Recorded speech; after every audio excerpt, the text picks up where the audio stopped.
मुझे कंप्लेंट लिखानी है sir. Senior inspector कहाँ है सर? आइए, आप अंदर आइए। आप बैठिए बैठिए बैठिए और शांत हो जाइए। पाटिल मॅडम पाणी देताना बाबा त्याचा चहा सांगा।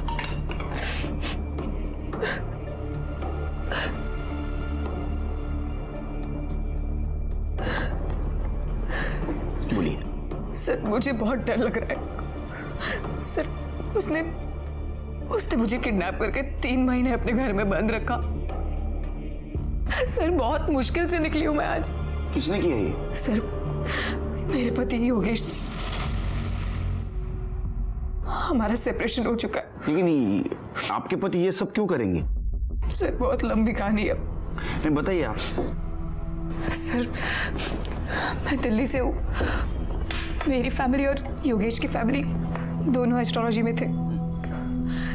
उस वजह से थोड़ा कंपटीशन दोनों के बीच में रहता था। जितने लोग मेरे पापा दीनदयाल पांडे और छोटे चाचा बृजमोहन पांडे को मानते थे, उतने ही लोग योगेश के फादर सुरेश श्रीवास्तव को भी मानते थे। हमारी फैमिलीज में प्रॉब्लम्स तब और ज्यादा बढ़ गई जब दोनों ही फैमिलीज वहां के लोकल पॉलिटिक्स और इलेक्शन में इन्वॉल्व हो गए। योगेश कॉलेज में मेरा सीनियर था। पता ही नहीं चला कब एक दूसरे से प्यार हो गया और हमारी फैमिलीज हमारे शादी के अगेंस्ट थी।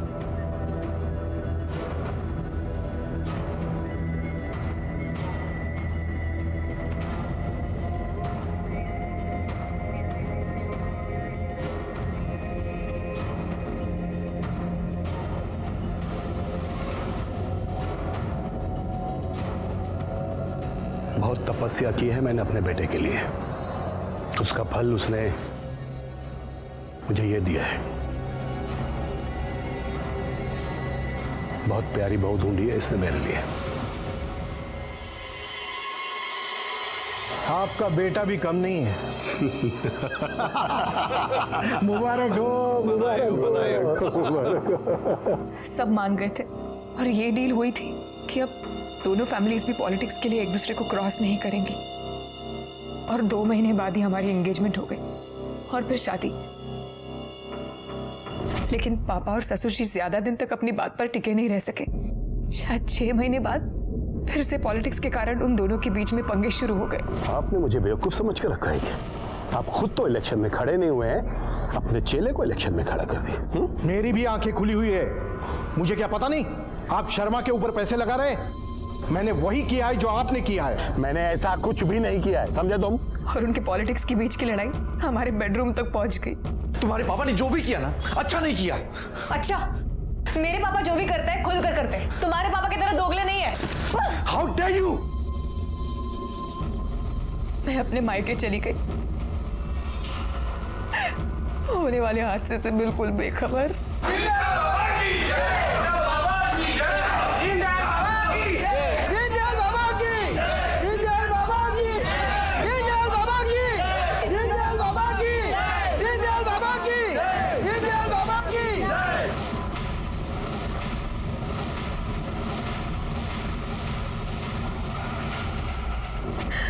मैं जानती थी मेरे ससुर ने मेरे पापा को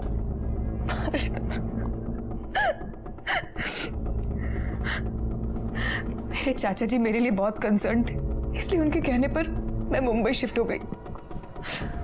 और वहां दिल्ली में मेरे पापा का किलर पकड़ा गया। उसने पुलिस को बताया कि मेरे ससुर ने ही मेरे पापा को मारने की सुपारी दी थी उसे। उन्हें अरेस्ट भी किया गया। आदिया, अगर अगली बार से तुम दिखे ना तो मैं पुलिस में कंप्लेंट कर दूंगी। शीतल, शीतल, शीतल, शीतल! लेकिन उसके 1 हफ्ते बाद ही हाथ मुंह बांध कर ये देखिए सर, हर वक्त मेरे ऊपर नजर रखी कि मैं कहीं भाग न जाऊं। उन्होंने आपके साथ और कुछ किया? मतलब योगेश ने रेप करने की कोशिश वगैरह कुछ? नहीं, रेप नहीं, लेकिन योगेश ने उससे भी घिनौना काम किया है। आप वहां से भागे कैसे? सर, वहां की मेड कमला, उसने मेरी मदद की। तो अब आप योगेश के खिलाफ कंप्लेंट करना चाहती हैं? सिर्फ योगेश नहीं सर, उसके भाई और उसके पिता, दोनों के अगेंस्ट इन सब ने मिलकर मेरी जिंदगी बर्बाद किया। ठीक है, उनका नंबर और एड्रेस दे दो इनके पास। और आप घबराइए मत।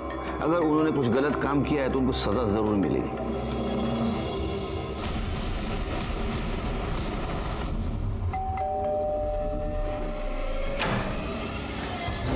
जी सर। शीतल, आपकी वाइफ, उसके बारे में पूछताछ करनी है आपसे। कुछ पता चला क्या उसका? सर पता नहीं कहाँ चली गई वो बिना किसी को कुछ बताए। We are so worried sir. कहाँ है वो, कैसी है वो? अरे हमें सवाल पूछने दो आपसे, आप ही पूछे जा रहे हो। हाँ, पहले हमारे सवाल के जवाब, उसके बाद में तुम्हारे। चले। क्या बकवास है सर? प्रोस्टिट्यूट? सर मैं किसी ऐसे वैसे आदमी का बेटा नहीं हूं सर। मेरे पिताजी बहुत बड़े ज्योतिषाचार्य हैं, साधना की है उन्होंने। और ऐसे महान आदमी का बेटा होके किसी प्रोस्टिट्यूट को घर में लाने की बात तो छोड़िए, उसके पास जाने के लिए भी नहीं सोच सकता। शीतल क्यों झूठ बोलेगी? सर मुझे नहीं पता उसने ऐसा क्यों कहा। शीतल को ढूंढने के लिए मैं, पापा और मेरे कजिन मुंबई शिफ्ट हो गए और वो मिली भी। शीतल, तुम कहाँ चली गई थी? तुम्हें पता है कितना ढूंढा मैंने तुम्हें? शीतल, मैं तुमसे बहुत प्यार करता हूँ। तुम्हारे जाने के बाद रियलाइज हुआ मुझे। शीतल, मैं तुम्हारे बिना नहीं जी सकता। मैं तुमसे बहुत प्यार करता हूँ। शीतल प्लीज वापस आ जाओ। प्यार? कैसा प्यार? तुम्हारे पापा ने मेरे पापा को मरवा दिया।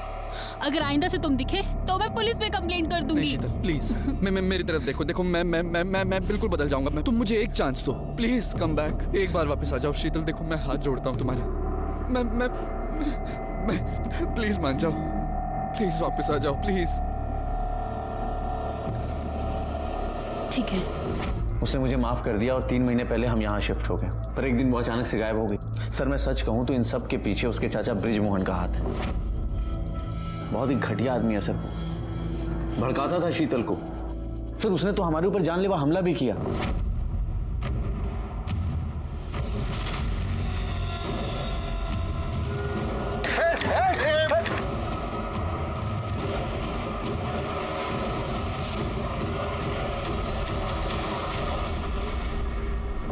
और तब से हम यहाँ मुंबई में रह रहे हैं सर। सिर्फ कोर्ट की पेशी के लिए दिल्ली जाते हैं। तुम और शीतल दोनों भी शादी से खुश नहीं थे, तो फिर शीतल के पीछे जाने का क्या मतलब? सर शीतल इस घर के लिए लक्ष्मी थी। शीतल से शादी करने के बाद नोटों की बारिश हो रही है सर। लेकिन उसके जाते ही हर चीज ऐसा लगा जैसे हाथ से रेत की तरफ फिसलता चला गया। पापा ने कहा कि शीतल के दम पे तू आगे बढ़ेगा। और सर मेरे पापा की कही हुई कोई भी बात गलत नहीं होती। सर अगर आपको कभी प्रॉब्लम हो ना, आप मेरे पापा से मिलो। उनके पास हर समस्या का समाधान है। अच्छा, एक केस सुनाता हूं तुमको मैं। 20 साल का लड़का गायब हो गया था, तो ज्योतिष ने बताया कि वो पूरब की तरफ मंदिर में मिलेगा। मुझे क्लू मिला, उसको ढूंढ के लाया। कहाँ से पता है? पश्चिम दिशा से बार में मिला। तो लोग है ना, उनके समस्या का समाधान ढूंढने के लिए हमारे पास आते। हमें किधर जाने की जरूरत नहीं, समझे? कहीं ऐसा तो नहीं आपके घर की लक्ष्मी, पैसों की बारिश रुक न जाए इसलिए आपने शीतल को कैद करके रखा? ऐसा कुछ नहीं है सर, ऐसा कुछ भी नहीं है। शीतल यहाँ अपनी मर्जी से रह रही थी। सर मैं आपको बता रहा हूँ, there is some kind of misunderstanding. आप मुझे बताइए शीतल कहाँ है, मैं उसे मना करके लाऊंगा सर वापस। प्लीज बताइए सर, कहाँ है वो? क्या लगता है सर आपको? दोनों बहुत कॉन्फिडेंट है शिरके।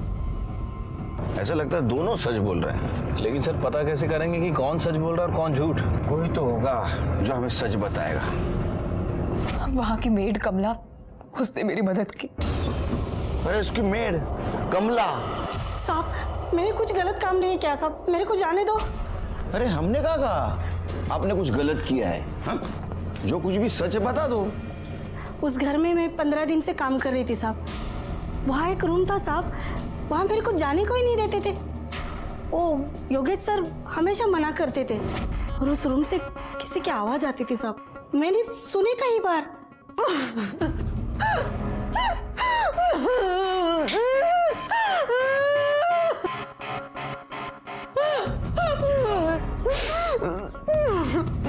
मेरे को बहुत अजीब लगता था साहब, मुझसे रहा नहीं गया साहब। और फिर एक दिन योगेश साहब घर पर नहीं थे, उस दिन मैं अंदर गई। अरे तू कब से झाड़ू लगा रही कमला? जाके पहले बर्तन मांज। हाँ हाँ हाँ सर, करते।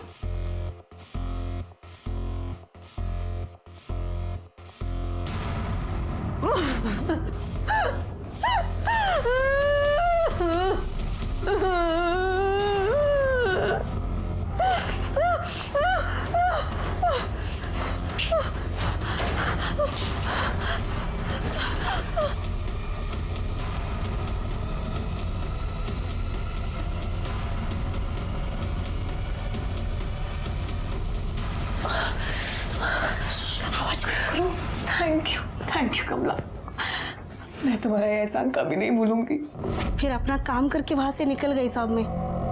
अगले दिन योगेश साहब मेरे पर बहुत गुस्सा किए, बहुत चिल्लम चिल्ली की मेरे पर, लेकिन मैंने ऐसा जताया कि कुछ हुआ ही नहीं है, मुझे कुछ पता ही नहीं है साहब। बस यही हुआ था साहब उस दिन। ठीक है, जाओ। इस कमला की माँ ने तो शीतल सच बोल रही थी, योगेश क्यों झूठ बोलेगा? सर, शीतल के बयान के मुताबिक उसे शक था कि उसके पिता की हत्या में उसके हस्बैंड यानी कि योगेश के फादर सुरेश का हाथ है। कहीं ऐसा तो नहीं कि शीतल कमला के साथ मिलकर योगेश और सुरेश इन दोनों को फंसाने की कोशिश कर रही हो? मुझे भी यही डाउट आ रहा है कि शीतल अपने पिता के मौत का बदला ले रही है। एक काम करो, इस कमला की नब्ज चेक करो, सबके हार्ट रेट पता चल जाएंगे। सर, हमारा शक सही निकला। शीतल ने योगेश के घर से निकलने के 3 दिन बाद कमला के अकाउंट में तकरीबन 50,000 रुपए जमा किए थे।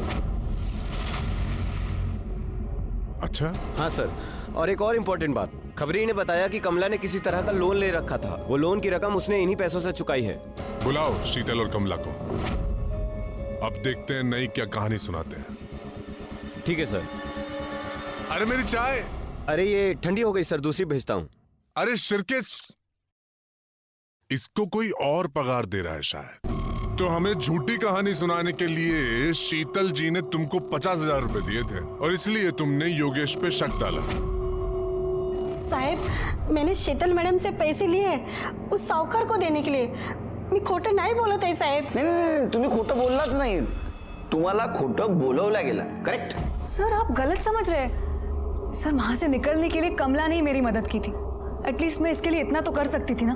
मैंने चाचा जी से पैसे लिए और इसे दे दिया, और इसमें छुपाने जैसा कुछ भी नहीं था। मैंने इसे बैंक से ट्रांसफर किए थे।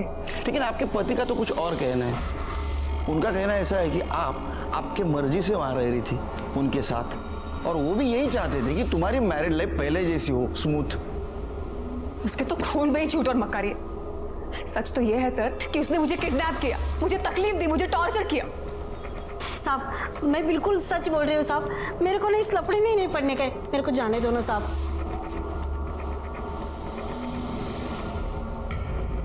शिरके, मुझे अभी भी यकीन है शीतल ने कमला को वो जो 50,000 रुपए दिए थे वो उसको झूठ बोलने के लिए दिए थे। सर, शीतल के हाथों में मार्क्स थे।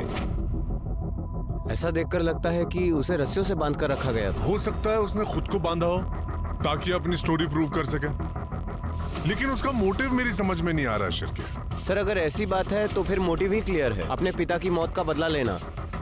हाँ, वो भी है, लेकिन इतने महीने बाद क्यों? अगर बदला लेना होता तो पहले लेती। सर, ये जो औरत है ना शीतल, मला उठे ना लामी को तेत्री पाहिले तो मैंने जुना।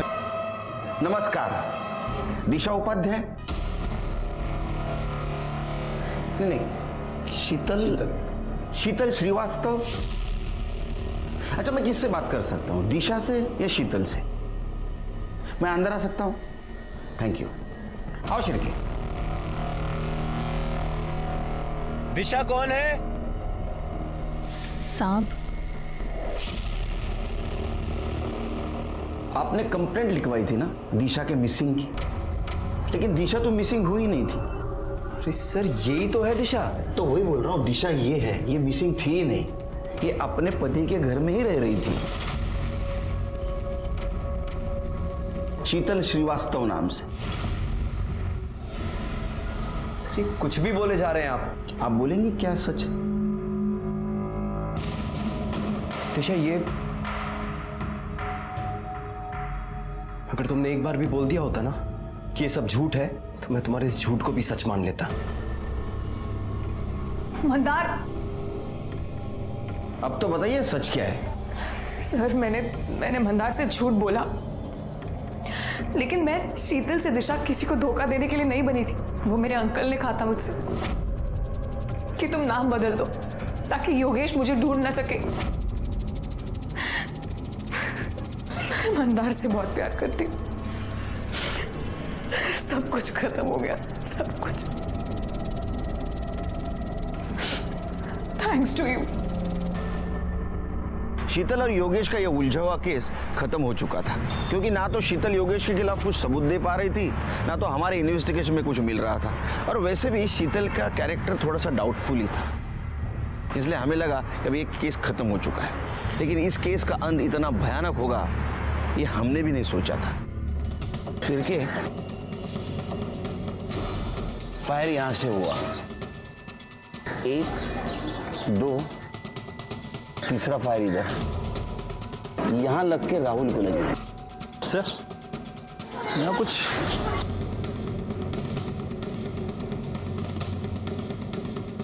कांच तो गंदा सा लग रहा है। फिर के पूरी गाड़ी चकाचक एकदम क्लीन, सिर्फ ये विंडो गंदा क्यों? एसी भी चल रहा था। ऐसा लगता है सिर के शायद किसी ने जानबूझ के कांच गंदी की है, ताकि पीछे बैठा हुआ आदमी ग्लास नीचे करे और उस मौके का फायदा उठाकर किलर ने गोली मार दी। पॉसिबिलिटी है सर। सबसे सेफ सीट पर राहुल था, ड्राइविंग सीट। उसको गोली सीट के बैक साइड से लगी। फिर के आसपास का सीसीटीवी फुटेज चेक करो और पूछताछ करो किसी ने किलर और बाइक का नंबर देखा क्या। ठीक है सर। पापा अरे क्या चाय पिलाई थी तूने सवेरे? गुड़ वाली चाय? नहीं नहीं नहीं, हेल्थ बाद में, टेस्ट भी कुछ चीज है या नहीं? नहीं चाहिए मुझे। कल से तू गुड़ वाली चाय, मैं शक्कर वाली चाय। शीर क्या है, बाद में फोन करता हूँ। हाँ बोलो शीर। सर वो क्राइम सीन पे जिस गन की बुलेट्स मिली थी सर, वो गन किसी मिलिंद बोरकर के नाम रजिस्टर्ड है। बोरकर मीरा रोड पुलिस स्टेशन में पीएसआई पोस्टेड है, और सर कुछ दिन पहले उसने अपने गन की मिसिंग कंप्लेंट करवाई है। पीएसआई? एक पुलिस वाले का इस किलिंग से क्या लेन देन हो सकता है? फिर भी एक काम करो, इस पीएसआई बोरकर के डिटेल्स निकालो वहां के पुलिस स्टेशन से, खास करके नॉन यूनिफॉर्म स्टाफ से, मतलब ये स्वीपर एडमिन उनसे। ठीक है सर। वैसे ये योगेश और सुरेश, इन दोनों की पीएम रिपोर्ट भी आ गई है सर। सर रिपोर्ट के मुताबिक सुरेश श्रीवास्तव के सर पे गोली मारी गई थी और योगेश के नेक और अपर बैक पे गोली मारी गई है। एक गोली उसकी पीठ को भेदते हुए छाती से निकली है, और सर इन दोनों की ऑन द स्पॉट मौत हो गई थी। राहुल इसलिए बच गया क्योंकि उसे जो गोली मारी गई वो पहले कार की सीट को लगी और उसके बाद राहुल को लगी। उसका खून तो बहुत बहा है, लेकिन डॉक्टर का कहना है कि वो जल्दी रिकवर कर रहा है। सीसीटीवी फुटेज मिली? सर सीसीटीवी फुटेज तो नहीं मिला। एक्चुअली वो इलाका काफ़ी भीड़ भाड़ वाला है, और प्रॉब्लम यह है कि वहाँ का जो सीसीटीवी कैमरा है वो ख़राब है। लेकिन छिड़के, किसी भी हालत में हमें यह जानना बहुत ज़रूरी है कि योगेश और सुरेश का मर्डर किसने किया था, किसके पास उनको मारने का स्ट्रांग मोटिव था, या सच में पुलिस वाले को किसी ने सुपारी दी थी, या असल में पुलिस वाले की गन चोरी हो गई थी। सर मुझे ये मामला पारिवारिक रंजिश का लग रहा है। शीतल के चाचा ब्रिजमोहन पांडे के भाई का मर्डर हुआ है। हो सकता है कि उसने अपने भाई के मर्डर का बदला लिया। लव ट्रायंगल भी तो हो सकता है। ये मंदार कुलकर्णी भी तो मार सकता है योगेश को। याद है उस दिन जब उसको पता चला कि शीतल शादीशुदा है, कितने गुस्से से गया था, और योगेश को मारना भी चाहता होगा ना वो, या तो शीतल ने मारा होगा दोनों को, क्योंकि शीतल मुंबई में आकर नई जिंदगी जीना चाहती थी और योगेश और उसके फैमिली की वजह से सब बर्बाद हुआ था। शिरके, मुझे इन सब के सीडीआर और फोन लोकेशन चाहिए, तब तक हम राहुल से बात करते हैं। सर हम लोग ट्रैफिक में फंसे हुए थे, तभी वहां पर एक भिखारी आया और वो विंडो की कांच को नॉक करने लगा। चाचा जी बार बार इरिटेट हो रहे थे, उन्होंने कई बार इशारा किया उसको वहां से जाने का, लेकिन वो मान ही नहीं रहा था। उसने विंडो की कांच पर कुछ गंदा कर दिया था। तभी चाचा जी ने कांच को नीचे किया और इतने में वहां पर एक बाइक वाला आया और उसने ताऊ जी और योगेश भाई को गोली मारी। मैंने सर पकड़कर नीचे कर लिया अपने आप को, उसने मुझे भी गोली मारी। सर तुमने उसका चेहरा देखा था? नहीं सर, मैं सर पकड़ करके नीचे बैठ गया था। उसने हेलमेट पहन रखा था और ऊपर से काला रंग का ग्लास था। मैं कुछ भी ठीक से नहीं देख पाया सर। शिरके, किलर तो मारने के मोटिव से आया था, फिर ये राहुल कैसे बच गया? मुझे इसकी सीडीआर रिपोर्ट चाहिए। ठीक है सर। कह नहीं सकते कब किसके पास कौन सा मोटिव हो मारने के लिए। शिरके, मुझे लगता है भिखारी किलर से मिला हुआ था। भिखारी ने सुरेश को इरिटेट किया, सुरेश ने ग्लास नीचे की, किलर ने शूट कर दिया। लेकिन सर शूट करना होता तो कांच पे भी शूट कर सकता था। मतलब कांच पे फायर करता, कांच टूट जाता और उसके बाद वो फायर कर देता। हो सकता है वो किलर उतना कॉन्फिडेंट ना हो। मतलब आपका कहना है कि वो सुपारी किलर नहीं था? हो सकता है। Sir CDR report. क्या खुलासा हो रहा है? सर रिपोर्ट के हिसाब से शीतल 2 महीने पहले अपने चाचा ब्रिजमोहन पांडे के घर शिफ्ट हो गई है दिल्ली में। और मंदार के कॉल रिकॉर्ड के हिसाब से मंदार ने 3:33 पे शीतल को कॉल किया था।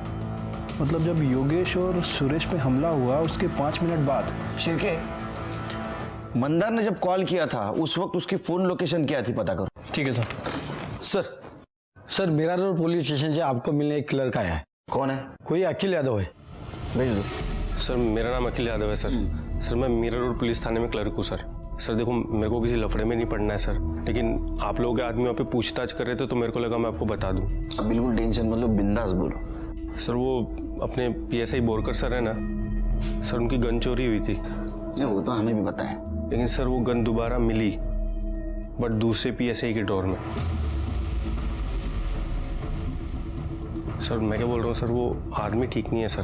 अभी वो इधर उधर से पैसा वैसा भी लेते हैं और एक आध बार सस्पेंड भी हुआ है सर। मुझे लगा सर मैं आपको बता दूं, लेकिन सर अगर उनको पता चला तो मेरे को बहुत प्रॉब्लम हो जाएगी सर। नहीं आप डरो मत, बिंदास रहो। थैंक यू सर, चलता हूँ सर। Thank you. पता चला शिरके, मैं क्यों कह रहा था नॉन यूनिफॉर्म स्टाफ से पूछताछ करो। ये यूनिफॉर्म वाला स्टाफ है ना, एक दूसरे को सपोर्ट करता है।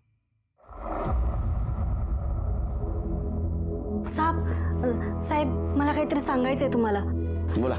इन लोगों का खून होने से पहले ना, 1 हफ्ते पहले की बात है, कोई घर पर आया था साहब। Side side. अरे अरे बाइक अंदर ले, दरवाजा बंद कर। अरे कौन है भाई? अरे घर में कैसे घुस गए? अरे बाहर निकलो आप लोग। अरे ये क्या कर रहे? अरे क्या बदतमीजी है ये? हाय, मेरा नाम मंदार कुलकर्णी। शीतल और मैं शादी कर रहे हैं। ये रहे तेरे डिवोर्स के पेपर्स। शीतल साइन कर चुकी है, तू भी चुपचाप कर दे, वरना क्या पागल है क्या? पागल कौन है बताओ अभी तेरे को। जाओ तुम। शिरके, मिल गया मोटिव। शीतल से शादी की बात करने वाला इंसान मंदारी हो सकता है। अब तो मैं श्योर हूं ये शीतल का दिल्ली जाना सुरेश और योगेश के मर्डर प्लान का एक पार्ट था, ताकि वो दिल्ली चले जाए और उसके ऊपर कुछ भी ना आए। मंदार शीतल से शादी करना चाहता था, उसने योगेश को उससे डिवोर्स लेने के लिए कहा। शायद योगेश नहीं माना, इसलिए शीतल और मंदार ने मिलकर सुरेश, योगेश और राहुल पर अटैक करवाया। उसको अपने बाप के मौत का बदला भी तो लेना था। शिरके, बहुत चालाक है ये औरत।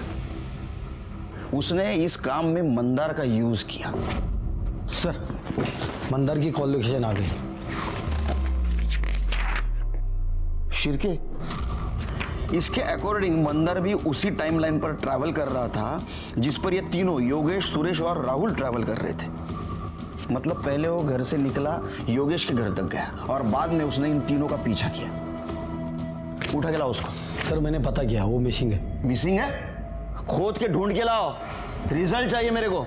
जाओ। सर तब तक हम शीतल और ब्रिजमोहन को मिलते हैं दिल्ली जाके।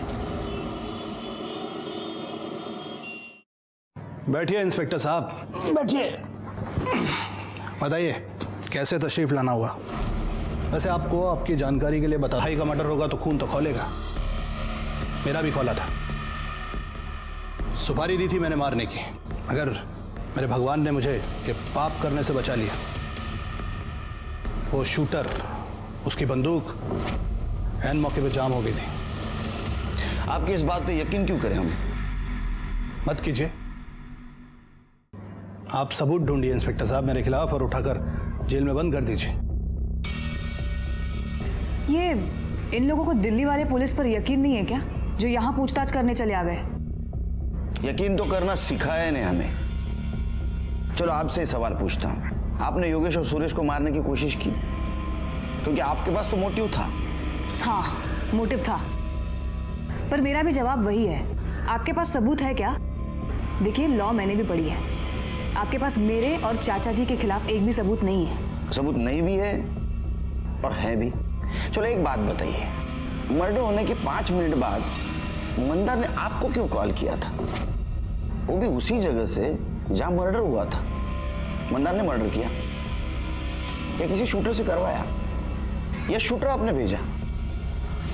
देखिए, मैंने ऐसा कुछ नहीं किया और ना ही मंदार ने। हाँ, उसने मुझे फोन किया था, लेकिन उस वक्त वो वहां था ये मुझे नहीं पता है। देखिए इंस्पेक्टर साहब, बात को समझने की कोशिश कीजिए। इस सबसे ना तो मेरा ना इसका कोई लेना देना नहीं। वो तो हम पता कर लेंगे। अब इतना सब कुछ पता किया है, आप दिल्ली छोड़ के नहीं जा सकते बाहर। चलो शिरके। खुराना। Yes sir. ये शीतल पे नजर रखना, बहुत चालाक औरत है। ठीक है सर, वो राहुल की कॉल डिटेल्स आ गई हैं।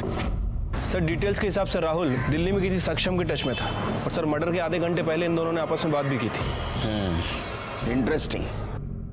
अच्छा हुआ शिरके, हम लोगों ने राहुल को क्लीन चिट नहीं दी थी। मुझे तो पहले से उसके ऊपर डाउट था। खुराना। Yes sir. सक्षम से मिलते। हाँ सर, राहुल और मैं बचपन से दोस्त हैं। हम लोग स्कूल में भी साथ थे। बड़ा अच्छा लड़का है सर वो। तो तुम्हारा कहना है कि वो अपने ताऊ और भाई को नहीं मार सकता? जी सर, मतलब नहीं मार सकता सर वो। देखो, उसके बारे में जो एक कैरेक्टर सर्टिफिकेट दे रहे हो ना, तुम्हें प्रॉब्लम में ला सकता है। इसलिए जो कुछ भी हो सच सच बता दो। सर एक्चुअली सुरेश अंकल और राहुल के फादर प्रेम अंकल ने मिलकर एस्ट्रोलॉजी में बिजनेस शुरू किया था। 50-50% की पार्टनरशिप थी, पर सर अंकल की डेथ के बाद सुरेश अंकल और योगेश भाई राहुल को नौकरों की तरह ट्रीट करने लग गए थे। मिस्टर अभिषेक वाली फाइल कैसे भी करके। राहुल जी, बाहर जाके कार निकालो। हाथ से कार तुम चलाओगे? जी हाँ। क्या कह रहा था मैं? राहुल! राहुल! जी भैया। हाँ भैया के बच्चे, क्या ये? क्या ये? कोई काम का नहीं है तू। खड़े खड़े पढ़ ले, क्या जा देख क्या रहा है? सर राहुल बहुत परेशान रहने लगा था और 1 महीने पहले जब वो दिल्ली आया था तो तेरे ताऊजी और भाई ऐसे ट्रीट करता है तुझे, तो कुछ कहता क्यों नहीं है? अरे क्या बोलूं यार, मेरे परिवार वाले हैं वो दोनों। और वैसे भी जो इंसान गलत करता है ना, उसको उसका बदला इसी जन्म में मिलता है। सर राहुल बहुत अच्छा लड़का है सर। तो हम पता कर लेंगे वो कैसा है। मैं आखिर क्या बोलता सर, जैसे भी थे वही मेरी फैमिली थे। तुम्हें गुस्सा नहीं आता कभी?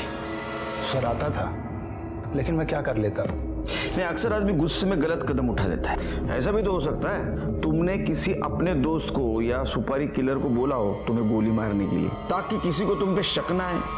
नहीं सर, मेरा एक ही दोस्त है सक्षम, और वो ऐसा कभी नहीं करेगा। और वैसे भी योगेश भैया और ताऊ जी के अलावा इस दुनिया में मेरा था ही कौन? सच में कोई नहीं है? एक बुआ थी, लेकिन पता नहीं कहाँ है। मेरे पैदा होने से पहले ही वो पता नहीं किसी दूसरे जाति के आदमी के साथ भाग गई थी। Sad story. लेकिन इस केस में तुम हमारे सस्पेक्ट हो, इसलिए जब तक इस केस की इन्वेस्टिगेशन चल रही है तुम शहर छोड़ के नहीं जा सकते। Take care.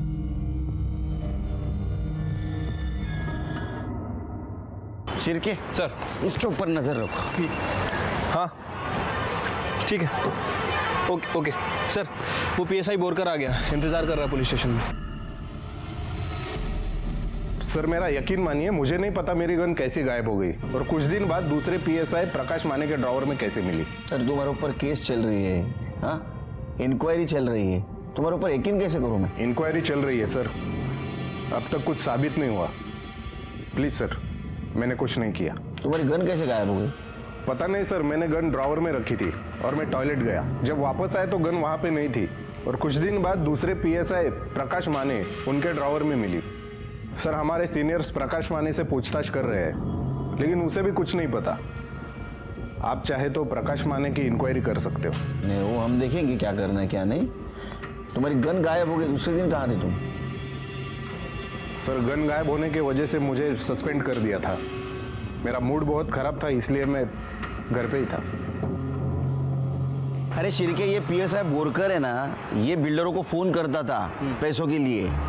छोटे मोटे बहुत कांड किए इसने, लेकिन अभी क्या पैसों के लिए इसने सुपारी किलिंग भी शुरू कर दी है क्या? लेकिन सर कोई पुलिस वाला सुपारी के लिए अपनी गन क्यों यूज करेगा? प्लान तो किया था उसने। देखो, गन चोरी हो गई, कंप्लेंट की, सस्पेंड हुआ, मोबाइल घर पे रखा, बाद में गन ली और ये कांड किया। सर अभी अभी मंदार का फोन दहशत में आना हुआ है।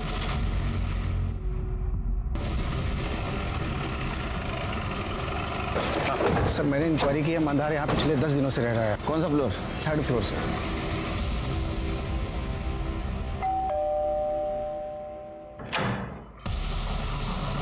क्या है साहब? दूध वाला वॉचमैन ने बोला था दूध चाहिए था आपको।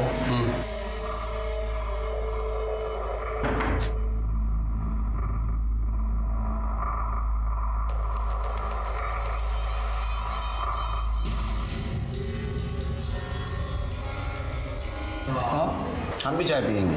तेरे को पता है 4 चम्मच शक्कर वाली चाय दिमाग की बत्ती जलाए। वो साहब मैं साहब मारो क्यों मारो? वही था। मैंने कुछ नहीं किया साहब। तू झूठ बोल रहा है। जब सुरेश और योगेश का मर्डर हुआ उस स्पॉट पे था तो? हाँ साहब मैं वहाँ था, लेकिन मैं सच कह रहा हूँ साहब, मैंने कुछ नहीं किया साहब। वहाँ क्या करने गया था? साहब मैं योगेश के घर गया था उससे डिवोर्स के पेपर्स पे साइन लेने। जब मैं वहाँ पहुंचा तो वॉचमैन ने कहा कि वो लोग एयरपोर्ट के लिए निकल गए अभी तो मैंने उनकी कार का पीछा किया, बस साहब, और कुछ नहीं।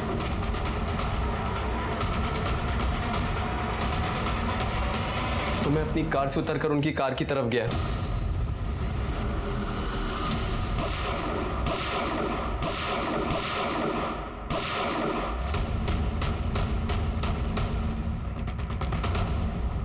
साहब मुझे पता था आप लोग मुझे ट्रैक कर लोगे, इसलिए मैं डर गया था और यहाँ छुपा हुआ था। तो फिर तूने शीतल को क्यों फोन किया था? साहब मुझे उस समय वही सही लगा, इसलिए मैंने फोन किया था। झूठ बोल रहा है तो। तूने फोन इसलिए किया था ताकि उसको बता सके कि तूने सुरेश और योगेश को मार दिया, और ये सब तूने वो PSI मिलिंद बोरकर उसी से करवाया था। मिलिंद बोरकर? साहब मैं किसी मिलिंद बोरकर को नहीं जानता हूँ। नहीं जानता? मैं सच कह रहा हूँ साहब। तू पुलिस स्टेशन में चल, सब याद आएगा। मंदार को हमने अरेस्ट कर लिया था, लेकिन उसके खिलाफ हमारे पास कोई ठोस सबूत नहीं था। जो भी था वो सर्कमस्टेंशियल ही था, और मंदार और PSI बोरकर के बीच में भी कोई संबंध नहीं दिख रहा था। मंदार का कहना यह था कि किलर और भिखारी मिले हुए थे, क्योंकि वो भिखारी उसके साथ बाइक पे आया था। इसलिए हमने सारे भिखारियों की पूछताछ की, लेकिन हमें कुछ नहीं मिला। झूठ और सच के बहुत सारे परते खुलने अभी भी बाकी थे। राहुल के बारे में भी पता किया तो राहुल का किसी सस्पिशियस आदमी के साथ कोई कांटेक्ट नहीं था। अब बचे शीतल और उसके चाचा ब्रिजमोहन, इन दोनों पे हमें पहले से ही शक था। और ये शक बढ़ा तब जब हमें यह पता चला कि मर्डर के 10 दिन पहले ब्रिजमोहन ने मुंबई में कांटेक्ट किया था। जी, सरोज यादव है वो, सुरेश जी की बहन। आपने क्यों फोन किया था उसको? फोन हमने नहीं किया था, फोन उन्होंने किया था। बाद में हमने फोन किया। उन्होंने क्यों फोन किया था आपको? तारीफ कर रही थी कि हमने उन दोनों पर हमला करवाया। हालांकि थोड़ा अफसोस भी था उन्हें, दुखी थी क्योंकि वो दोनों बच गए थे। अगर वो फिर से चाहती थी कि हम सुपारी दें और उन्हें खत्म करवा दें, और अगर हम ये काम नहीं कर सकते तो वो खुद कुछ करना चाहेंगी, ऐसा बताया था। आपने क्या कहा? हमने कहा कि हमें हमारी गलती का एहसास हो चुका है, अब हम उन दोनों को नहीं मारेंगे। आप चाहे तो सरोज जी से पूछ सकते हैं। चाचा जी, आप उनसे पूछने के लिए क्यों कह रहे हैं?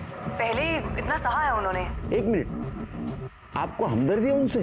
वैसे कोई बात नहीं है, वो भी बस मेरी तरह एक औरत ही है। मेरा उनसे कोई लेना देना नहीं है, आपको जो करना है कीजिए। Thank you. शिरके सर, ये सरोज कहाँ रहती है? देखो।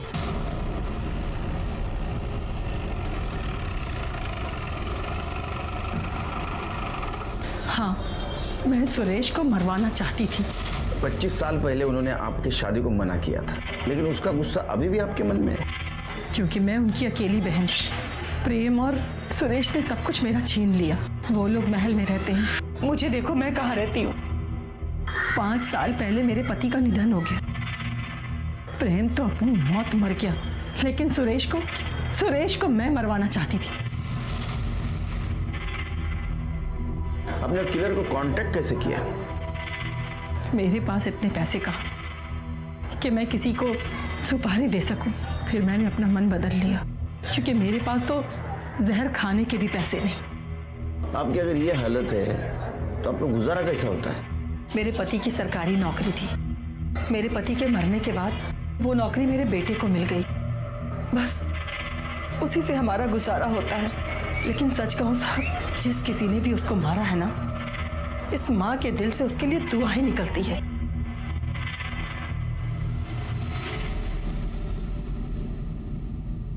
शिर्के, इसने किलर का कांटेक्ट 10 दिन पहले लिया सुरेश के मर्डर के, फिर भी इसका मन बदल गया।